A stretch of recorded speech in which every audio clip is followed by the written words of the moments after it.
Champion ট্রফির জন্য ভারত যে দল ঘোষণা করেছে সেই দলে কে কে জায়গা পেয়েছেন আমরা এখন দেখব। রোহিত শর্মা দলীয় অধিনায়ক, শুভমান গিল, বিরাট কোহলি, শ্রেয়াস আয়ার, রাহুল, হার্দিক পান্ডিয়া, অস্কার প্যাটেল, ওয়াশিংটন সুন্দর, কুলদীপ যাদব, হর্ষিত রানা, মোহাম্মদ সামি, হর্ষদীপ সিং, ঋষভ পন্ট, রবীন্দ্র জাদেজা, বরুণ চক্রবর্তী।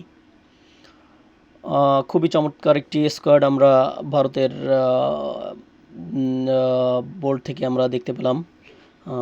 চ্যাম্পিয়ন ট্রফির জন্য রোহিত শর্মাকে অধিনায়ক করে তার উপর আস্থা রেখেই দল ঘোষণা করেছে। খুবই ভালো কিছু আশা করছে ভারতীয় দল। আসলে এখানে অভিজ্ঞ কিছু প্লেয়ার রয়েছে, যেমন আমরা যাদের কথা না বললেই নয়।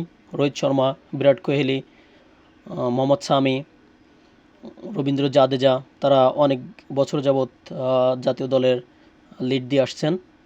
হার্দিক পান্ডিয়া খুবই ভালো মানের একজন খেলোয়াড়। আমরা দেখতে পাবো যে তারা চ্যাম্পিয়ন ট্রফিতে দেশের জন্য কি করতে পারেন।